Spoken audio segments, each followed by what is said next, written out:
Welcome to Unleashed, the podcast where we redefine leadership by focusing on what truly matters, the people driving change. Change leadership is about guiding people through transformation in a way that inspires them to embrace change because they believe in it. Whether you're a leader looking to foster a culture of growth or someone eager to break through barriers in life and business, this podcast is for you. Now our host, Wendi. Welcome to Unleashed. I'm Wendi, and I'm your host. Our guest today, Shawn D. Nelson, is the ultimate proof that hustle, innovation, and a little rebellion can build an empire.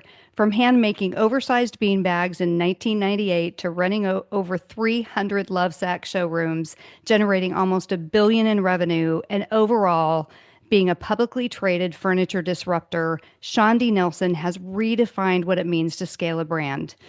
He won Richard Branson's Rebel Billionaire, patented over 50 game-changing designs, and revolutionized the future game with modular sectionals. Oh no, Shawn, you changed the game in that too. Sectionals. I love it so much. Brilliant.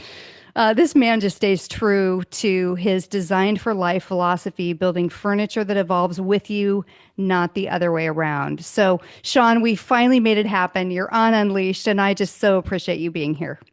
Happy to be with you.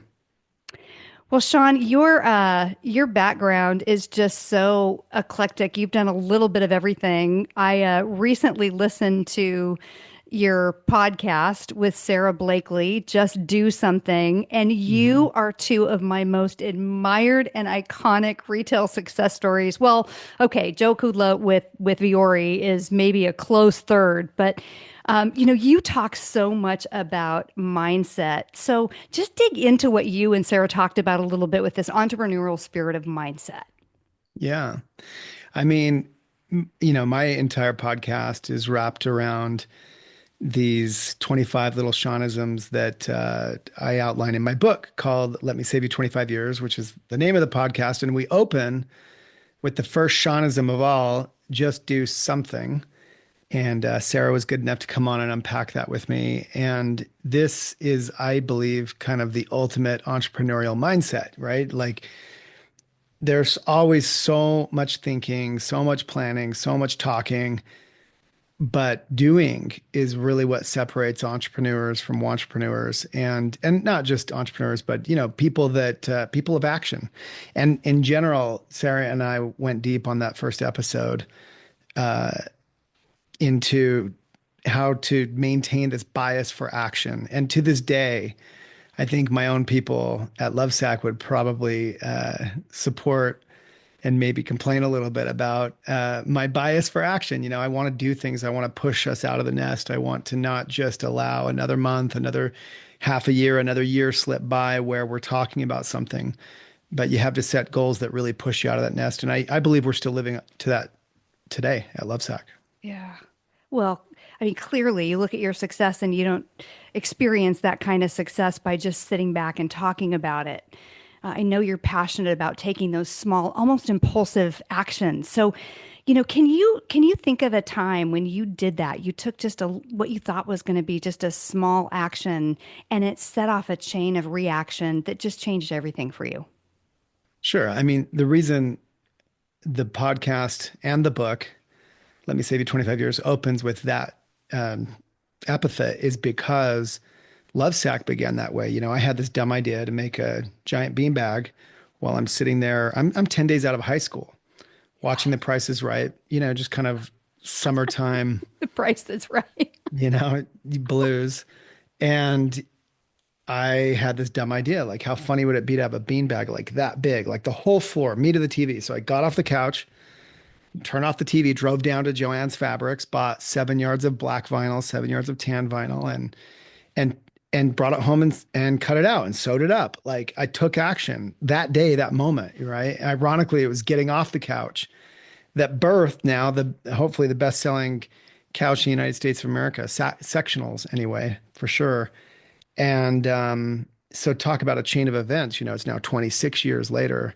Lovesac is all the things that it is because of that moment. And I can tell you, this year we have a really big innovation we are building into for next year that's requiring all kinds of upheaval and changes inside the company. Mm. And I've set some very aggressive targets internally that, again, push us out of the nest, get us off the couch, force us to take action on this, because otherwise it's very easy to just keep extending things Yeah. for all the good reasons. But that bias for action, for committing to things that make you do things. And sometimes, I think every time when it matters, it feels premature, it feels too early, it feels like we're not ready, it feels like we need more time. And I think you're always going to feel like you need more time. And so you Mm. just have to take action. And look, even after taking action, there can be more time, there can be more rounds, there can be more innovation, but it's really like a blocking point for so many people, I feel like. Yeah. Well, and you're in an industry I think it's one of the most challenging industries. You're in an industry, I think retail, I think if somebody can lead in retail, I think they can lead anywhere because you look at some of the well, I'm the story. I started in retail at 16 years old and I chose Mhm. the store that I did because I wanted the employee discount. Right. I mean, to be really honest. And then I think I maybe was 18 and I got promoted into management. I was heading somewhere else. I was heading to college, but we had nobody else to manage. Yeah. So now, you take a good salesperson, you make him a manager. Those two things don't always go together. And I think so often retail is full of people that are oftentimes headed in other directions. And so, how do you take your leadership mindset and the successes that you've had and take that to a really challenging industry.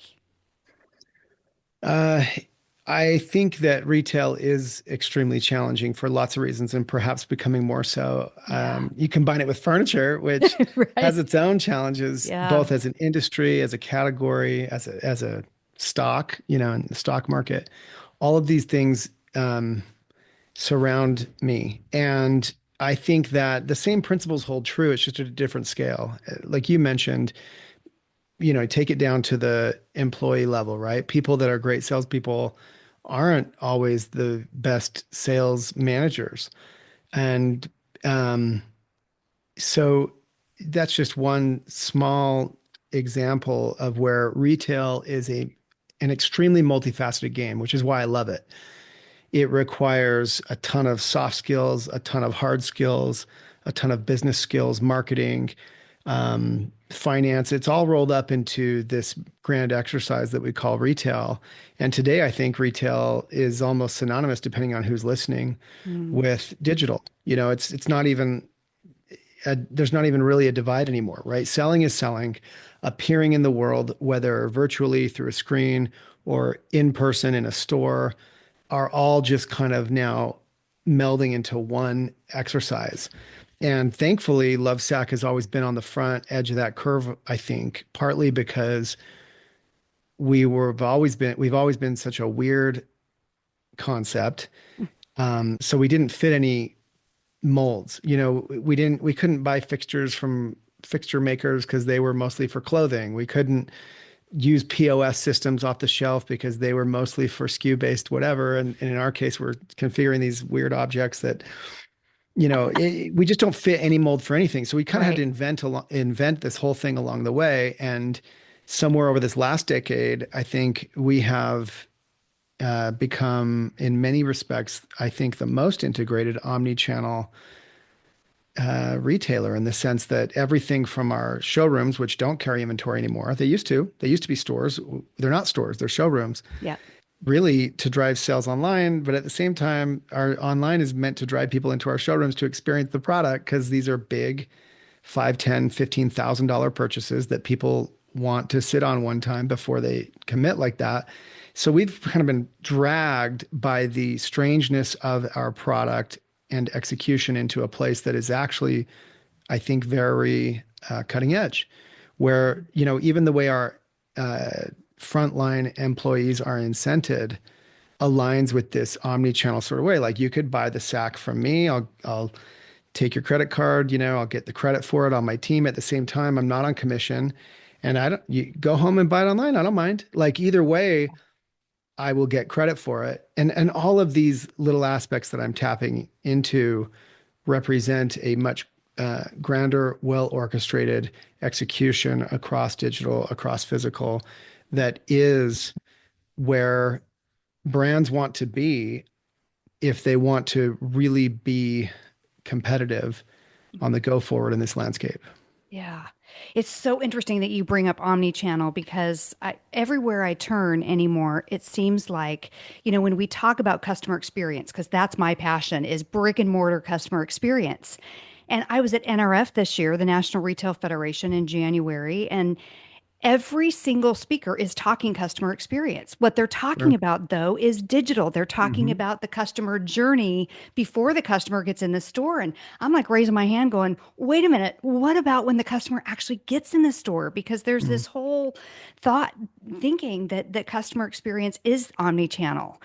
And so, clearly you have mastered the omni-channel experience. I went online and, your ordering is phenomenal.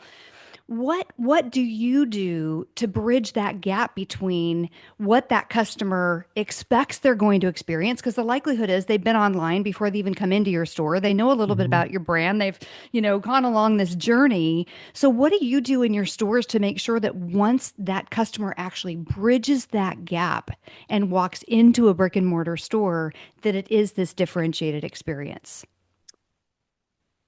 We are fanatical about customer research and both in the, I guess, unofficial way, like staying plugged into feedback from our people on the front lines who are living it every day.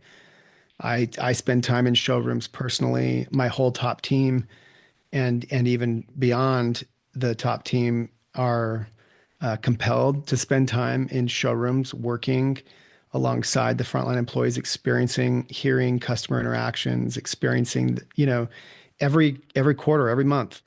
And so there's that. At the same time, the more formal aspect of research, Lovesac is a strange animal. We are probably more of a CPG, consumer, packaged goods kind of Mhm. company than we are certainly than we are a furniture company or than we are even a retailer. Even though we started ironically in many respects as a retailer. We opened a store, people liked our stuff, you could carry it out, we maybe could ship it to you in the beginning, and then it flipped along the way to where we Yeah. only ship it to you. You can't carry it out. We're not really a retailer at all. We're more of a digital expression that has physical showrooms to help convince you that this, to let you try, let you Mhm. experience it.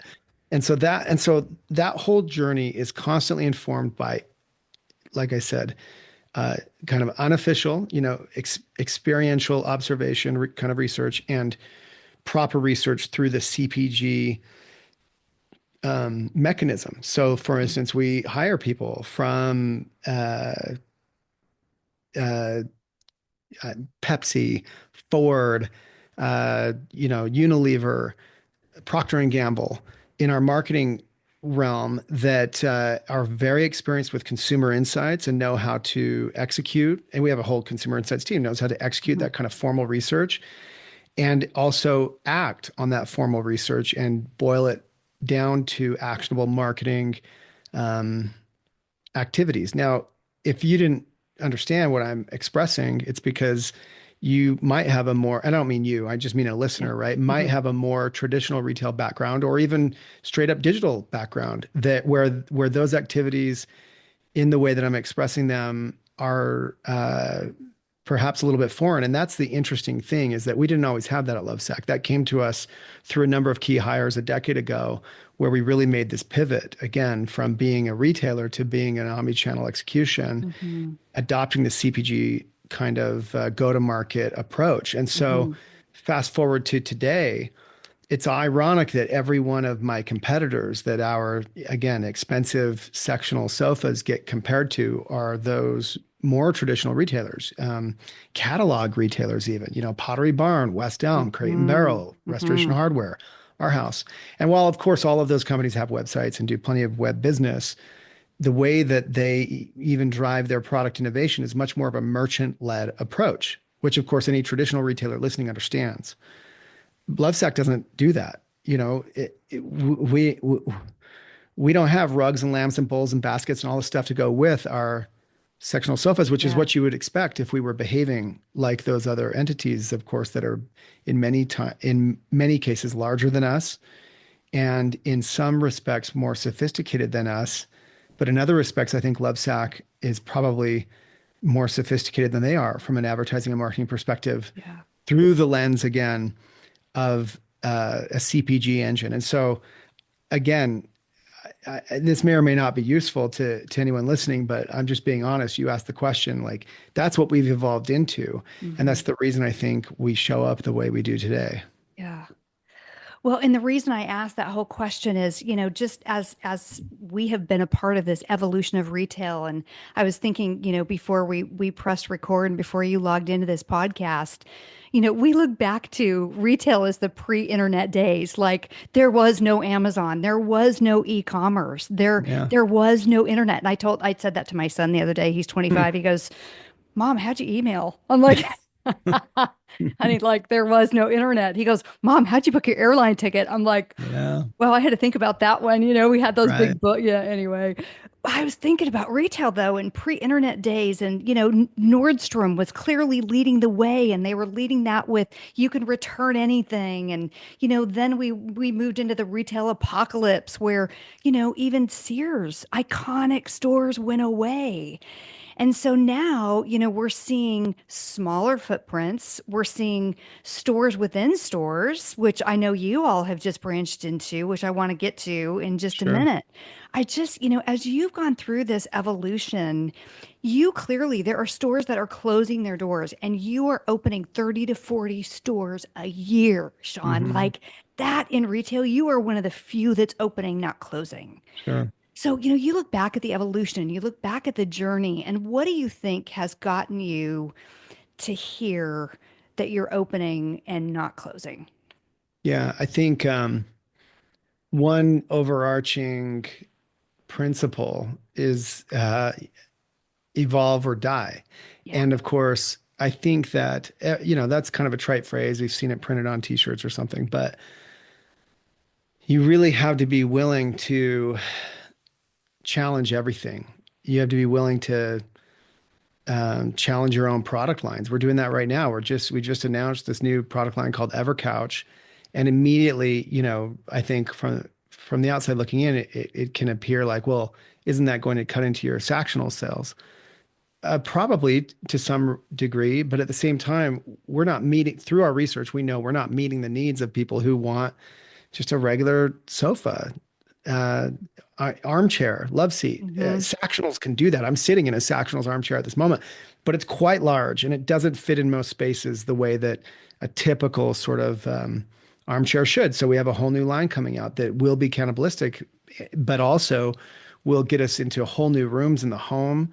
We think it's going to be wildly accretive overall, but you have to be willing to threaten your own, you know, core product lines like that. The same way you have to be willing to threaten your own business model. Mm. If you see the landscape shifting toward digital, for instance, it's not just enough. It's not enough to just like, hey, now we have a website or we have an app or something, but you have to really try to thrive there. I think one of the best examples of that in our industry is Williams Sonoma Pottery Barn. They've done I mean, most of their business is now online. It's incredible. Hmm.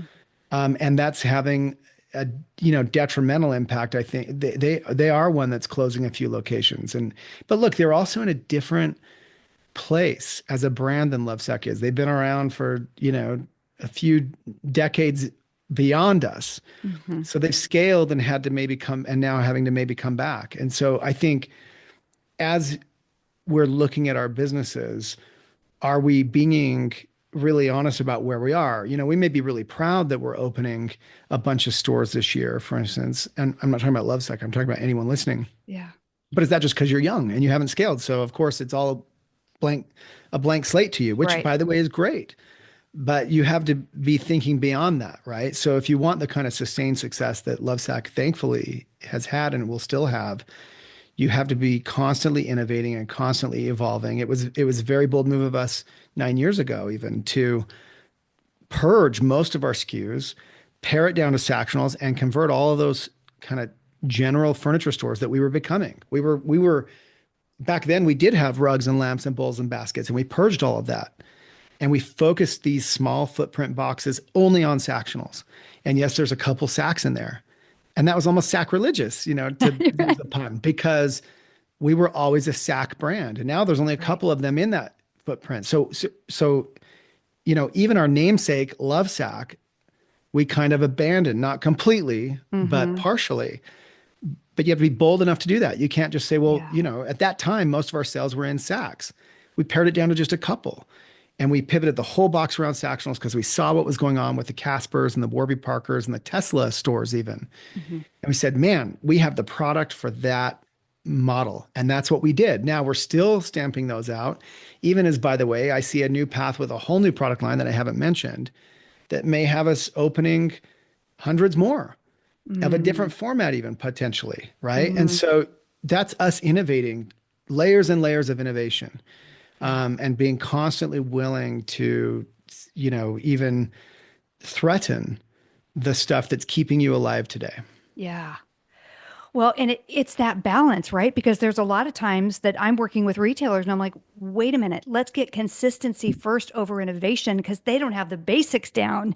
And so, Right. Finding that balance of if we're constantly innovating and not ever doing anything well, you're clearly doing so many of those things well and innovating. Let me push back on that a little bit though. So we just had an investor day where we revealed this big oak tree that kind of represents our brand.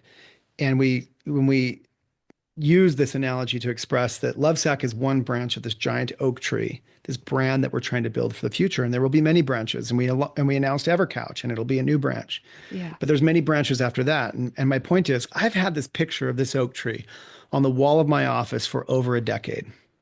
And I've never really got to reveal to anyone except those very close to me what it meant. Because for a decade, all we did was stamp out those new Lovesac showrooms focused on Sectionals with no changes. And I can't say no changes. Obviously, we have new little product launches every year. But imagine the discipline for basically a solid decade to only sell Sectionals. And what's wild is with a one product approach practically, even, with, again, a few innovations on the edges and add-ons and programs, of course, but with a relentless focus on really one product, we grew this company 7x since we went public back in 2018. We're 100 million then, we're over 700 now ish. And that's what it takes. And so unless you have the discipline, so now we're in a different phase, right? That's my point. It's like you have to recognize what phase you're in. If you're a startup and you get to open 50 locations, like good for you. That's the phase you're in. If you're, Williams Sonoma and you're a lot more mature, that's a different phase, and you have to have the right innovation that's commensurate with that, whatever that is. All I can say is that there's a time for radical innovation, and there's a time to go a decade or a year or 3 years or 5 years or 7 years of just refining and refining and refining the model and making sure it's 100% solid. And by the way, what's wild is there are so many little programs, compensation opportunities, customer retention. We don't even have a loyalty program of any kind, but our product, if you understand it, is begging for it. Absolutely. So we have all of that kind of innovation to still do. But that's how focused we've been. Yeah. And so while I'm proud that we have a lot of innovation at hand that you're going to see unfold over these next few years, that's the stage we're in at this moment. But it's after a decade of relentless focus. Yeah.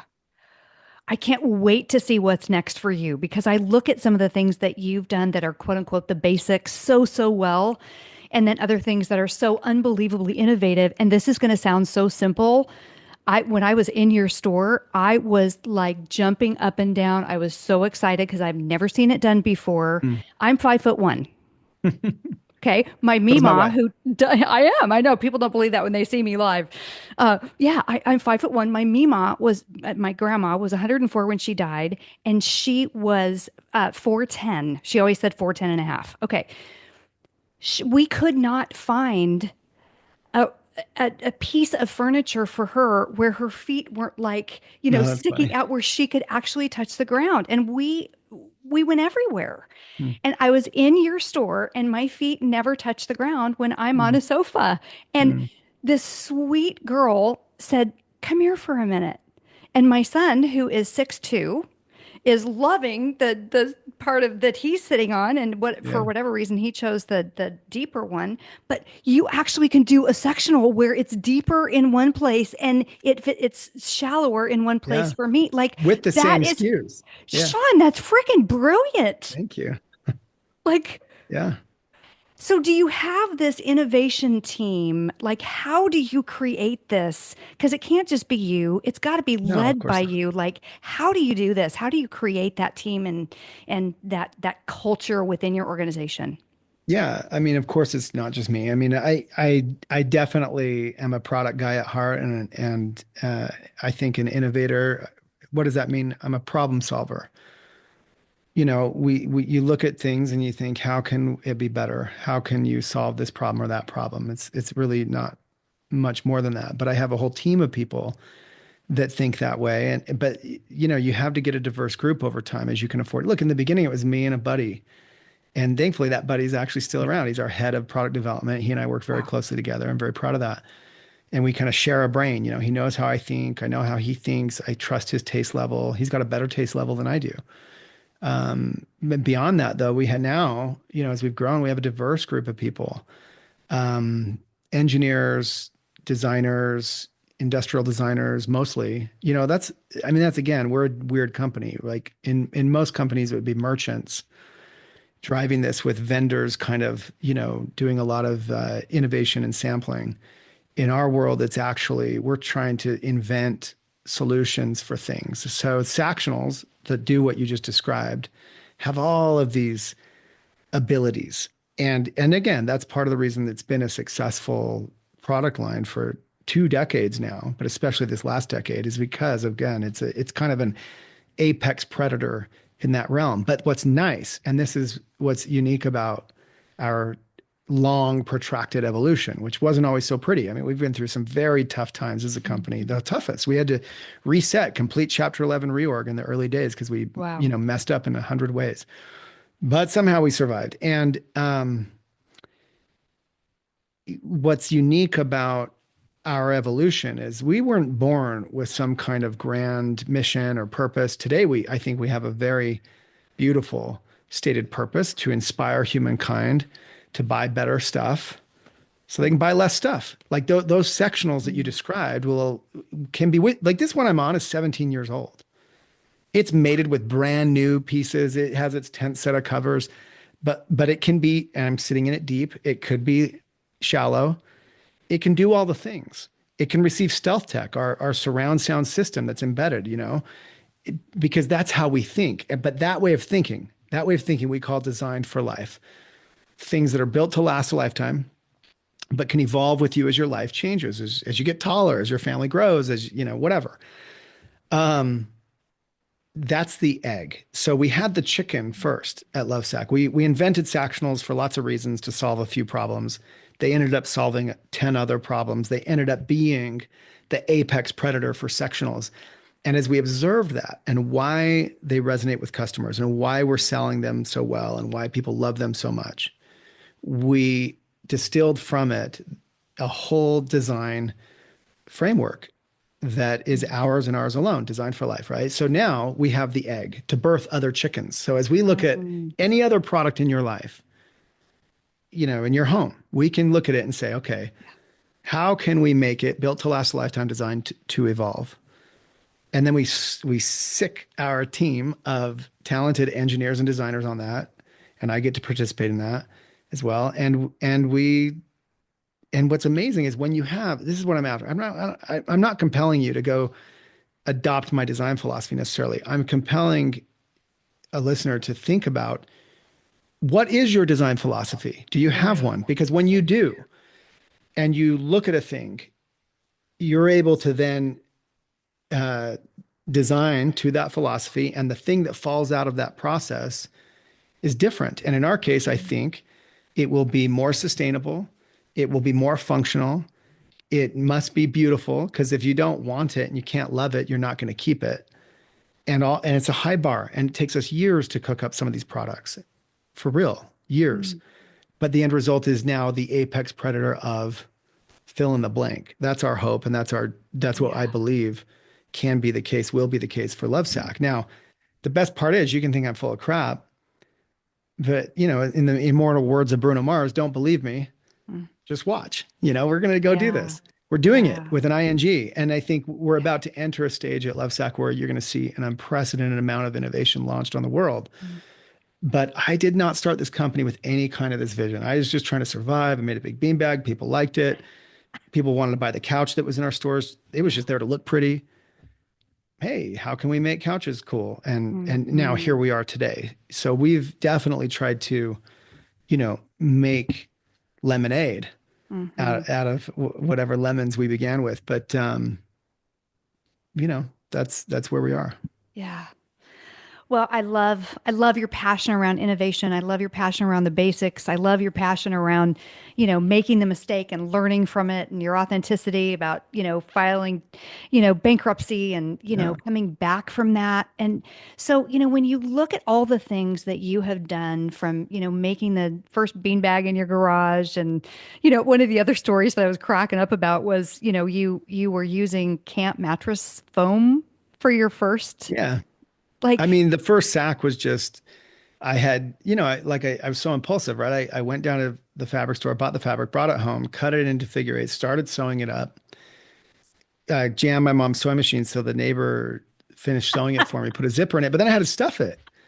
And I went to Michael's and like a bag of beanbag beads wouldn't have even made a dent. So I just had to find, so this is innovation though. This is how innovation happens, right? Like necessity is the mother of invention. That's not just a trite phrase. Look around the house. What can I put inside this thing? Packing peanuts, old blankets, cut those up. Camping mattresses, the yellow foam with a bungee cord around it, put it on a paper cutter, chopped it up. Ah, people like that. Like it's squishy. It's, and that's essentially how we do it today. We actually buy a lot of our scrap foam that we turn into love sacks in our own blend. Like it's not just haphazard. Like we are very particular about the kind of foam we use, but it's scraps left over from a lot of our competitors who, when they make couches, have tons of, these scraps that can otherwise, by the way, end up in a landfill quite often. And we get to turn them into sacks with the right blend. And our sacks, I think, are the best. And we've created a whole category. We have lots of copycats, both of these sacks and of our sectionals now. There are lots of copycats that try to be like us, and they can't be exactly like us because of our patents, but they've definitely, I mean, they copy even, how we show up at retail. They have little blocks held together by magnets. I mean, all of that's like our invention, and it's annoying, to see others kind of profiting off of what we had to invent from scratch. But at the same time, that's why we have to innovate because they will come Mhm. after us. They will try to take a piece of what we've created, and that's the competitive world that we live in. I mean, that's Yeah. the Darwinistic world that we live in, and that's why I think it's all connected. Like we have this Darwinistic aspect to design, right? Design it so it can evolve with you. So when we launched the recliner, like we just did, you could ask the question, like, does it work with the Sactionals that were already sold? What's the answer? Of course it does, because that's our promise, right? Mhm. We've designed the platform to evolve with you, and I'm very proud of that. But at the same time, the other side of that Darwinistic coin is that, you know, the lion eats the sheep. Like Yeah. we constantly have other lions chasing us down, trying to eat our sales, trying to copy our stuff, and so you know back to you innovate or you die. That's right. Well, and out of adversity comes innovation, and you've done that so much. I think it's so interesting. You weren't looking to pioneer sustainability. You were acting out of desperation, and you found Right. camp mattresses, and you keep doing these things out of adversity or out of, moving forward and staying ahead. And, so do you have this team of people that you just get together once a day, once a week, once a whatever to just like what's working, what's not working, to brainstorm? Like, how do you just continue to innovate? Um, yeah. Of course we do. I think first is I come back to, like there's a great book written that still influences me, The Purple Cow by Seth Godin. A lot of us read it back in the day. It's a clever little book. And, the core argument in that book is like, stop trying to have clever marketing. And, if you were driving down the road and saw cows, you at some point you pay no attention. But if you saw a purple cow, you're going to pay attention. Right. So his point was, make your product purple, make it special, make it stand out. So I believe in that. But then you say, okay, well, your question is, how do you do that? If I were to write a follow up to that book, I would call it The Purple Farm. You want purple cows, manage a purple farm. So the culture at Lovesac is very critical. The culture, we talk about culture like it's this other thing, or it's the people team's, responsibility, or it's a pizza party. The culture is not a pizza party. Like culture is everything the organization is or is perceived to be. So if we want to have innovative, fun, exciting products, we have to run an innovative, fun, exciting culture. And we do, I think. So, start with hiring, right? Like first, we don't let people into this culture that aren't a good fit. And sometimes you have to go months without filling positions because we refuse to just fill a position. And we have a very explicit set of what we call table stakes values, right? Table stakes, like just to play in the game, you better be these things. And I never do an interview without looking at that list. And if I may have a perfect resume, but this person's kind of a downer, but such a good resume. One of our table stakes values is positivity. So how do I know if they're going to be a bad cultural fit? Because I have this filter. Do you have that filter as you're hiring? If not, I would challenge you, right? So let's start there. Now let's move on to onboarding. I think we have I just did a podcast on my own podcast, Let Me Save You 25 Years, this week, talking about through the door matters. Like how you bring someone through the door, how you introduce them, how you onboard them, how the team perceives them, right? So brick by brick by brick, down to now let's go to the other far end of culture, beyond the parties and other things that are all cool. Performance, like is your company performing? Is it a culture of winning? Is it a culture of achieving? Or is it just a culture where, we take what we can get, we hope it's good, and we hope that there's enough money to pay some bonuses? Like that is the culture. And, let's talk about back to values. The number one core value at Lovesac might surprise you. But before I go there, let's talk about our ultimate value. The number 5 core value at Lovesac, the end of the list, is love matters.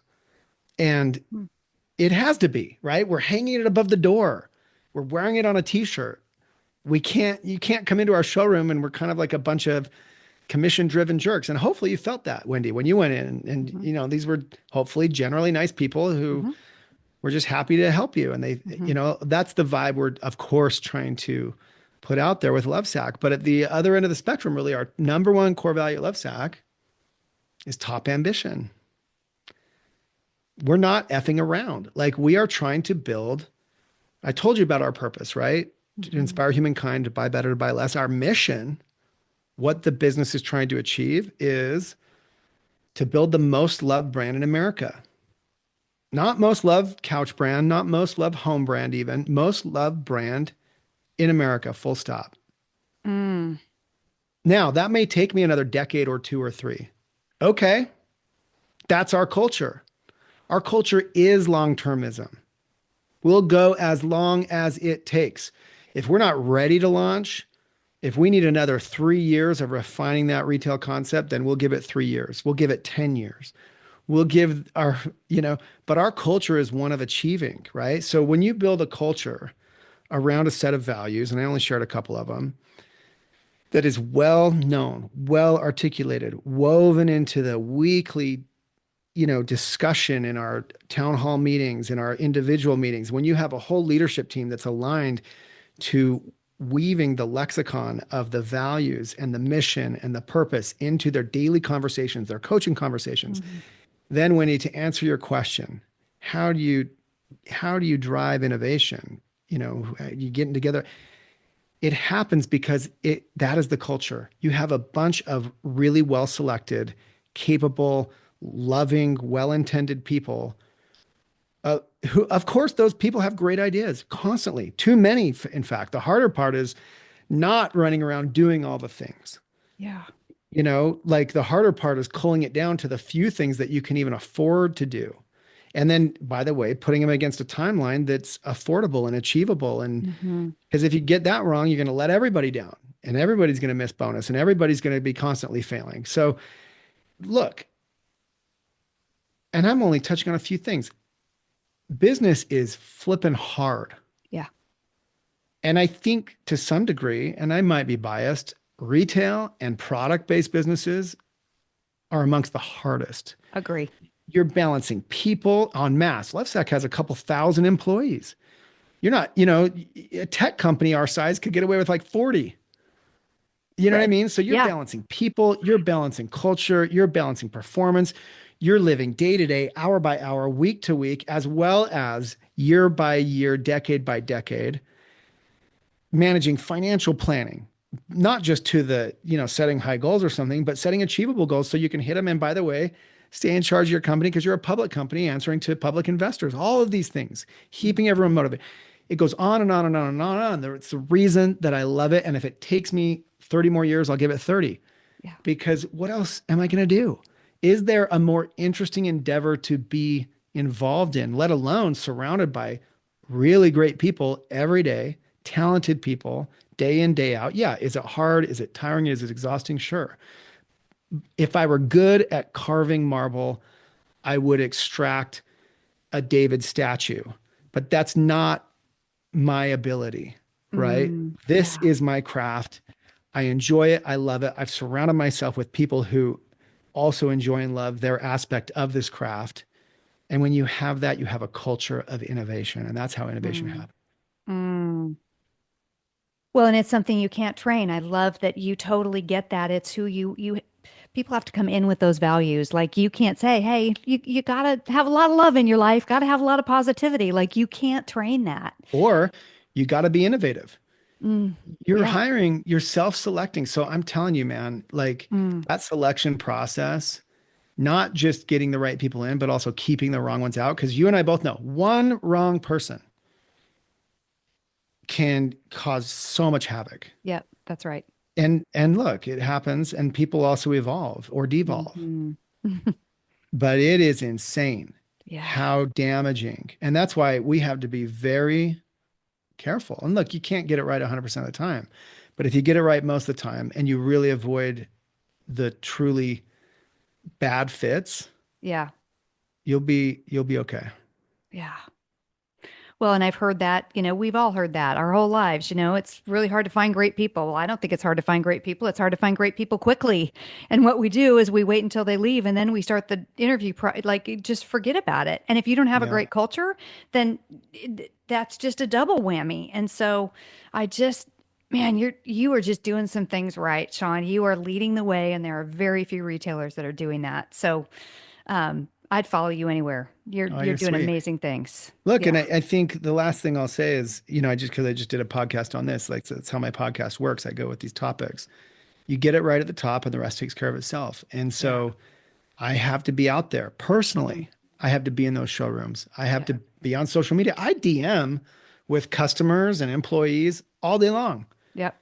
about their Sectionals problems or about their, Wow. ideas from the front lines. That's You know, amazing.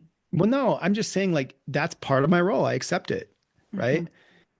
And I expect that from my top team. And then I expect them to be good and innovative. Like my people team, we talked a lot about people. Like they have to be innovative as well. It's not just the product team. They have to be innovating on that onboarding process. They have to be innovating on our, benefits and whatever, systems Yeah. even. Yeah.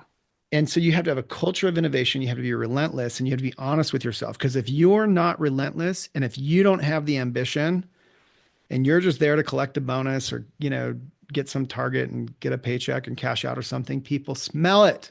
Yeah, And that's why I absolutely. say, if it takes 25 more, I'll go 25 more. Hmm. And when that's your attitude, it's like even a bad year, even a bad 2, 3 years. I'm living through the worst 3 years in the home category ever. It is Yep. worse in the category, not Yep. Lovesac. It is worse in this category than 2008, 9, and 10. And Yep. that's by Bank of America numbers, right? Yep. Not every retailer is experiencing those same things necessarily, depending on the category, but the home category is. Yep. And by the way, we're fine. Are they banner years of growth? Are they the most exciting years at Lovesac? No. Are they grinding? Are we fighting for sales week by week against huge discounts by our competitors and everything else? Yes. Yes. Yep. Are we fine? Sure. Why? Because I'm trying to do something, we're trying to do something that is going to take a decade or two. So, Yeah. what's a couple of tough years? Who cares? Mm. Keep Mm. going. Yeah. What if you got to push back a launch or something because of it? Who cares? Push it back. And when that can be your attitude, you're untouchable. Yeah. Well, in the whole scheme of things, you just look at where you've been and where you're going, and if the past is indicative of the future, I can't wait to see your next 3 years, because it seems like in that adversity is where you thrive somehow. Maybe. I think look, you you just got to play it where it lies. You got to take it as it comes. Yeah. I wish it was a better economic time. But at the same time, you got to remember, at the same time, I have to remember every time my Instagram feed's filled with ads from my competitors and copycats, and they make me angry and I want to comment. Yeah. I don't.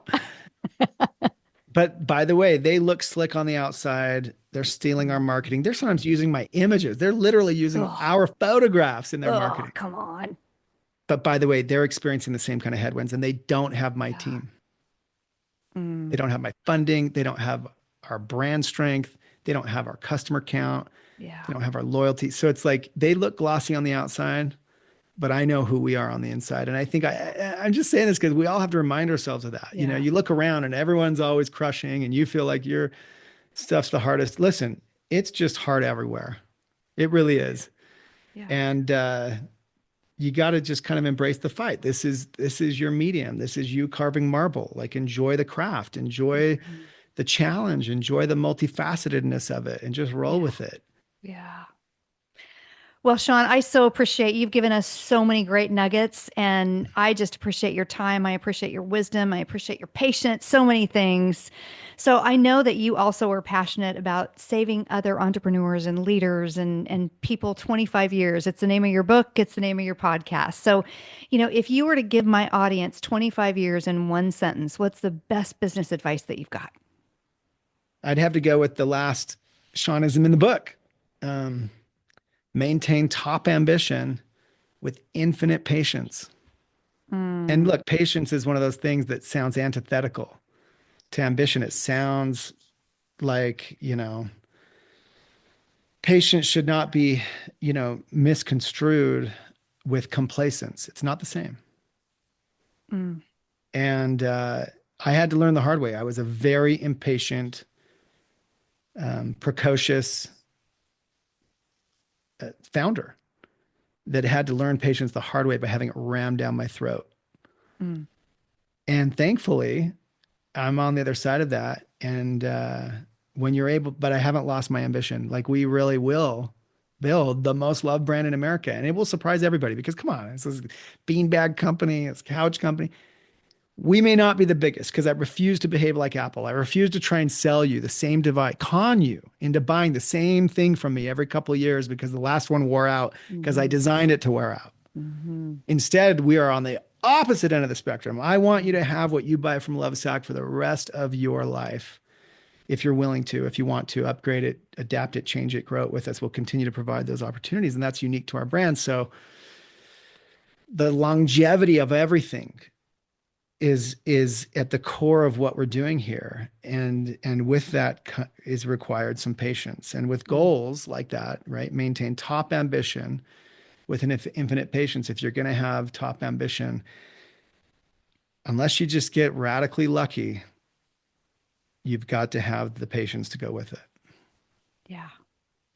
Such wise words. Shawn, I could just interview you for the next 3 hours because I just want to pull all that out of your head, Oh, all you're your sweet. learnings, all your things that you've done and failed and done and succeeded and all the things. And so I can't wait to read your book. That's my next book Thank that's you. on my list. So I just appreciate your time and your authenticity and just keep doing great things because you are Thank you. doing Yeah. And amazing I'm things. happy to look if you're interested in more, the podcast is where we go really deep on all these topics. And Hmm. I'm grateful for the opportunity to chat with you. Thanks. Yeah, and we'll make sure that your podcast information is in the show notes. What's the best way for people to reach out to Lovesac to you if they want more Sure. information? I mean, lovesac.com, ShawnDNelson.com, slide into my DMs on Instagram. I'm easy to find. Shawn of Lovesac on nearly every social channel, YouTube, whatever. Great. And we'll stay in touch. Awesome. Thanks so much, Shawn. Thank you. And to our listeners, we'll see you next week. Thanks for listening to Unleashed with Wendi Swanson. Make sure to subscribe and follow to be notified when the newest episodes of the podcast go live. Please take a moment to rate and review us. It helps others discover Unleashed and join our movement of forward-thinking leaders. You can find contact information and important links in the show notes. Stay tuned for the next episode, and remember, keep leading with authenticity, embrace change, and choose to live life unleashed.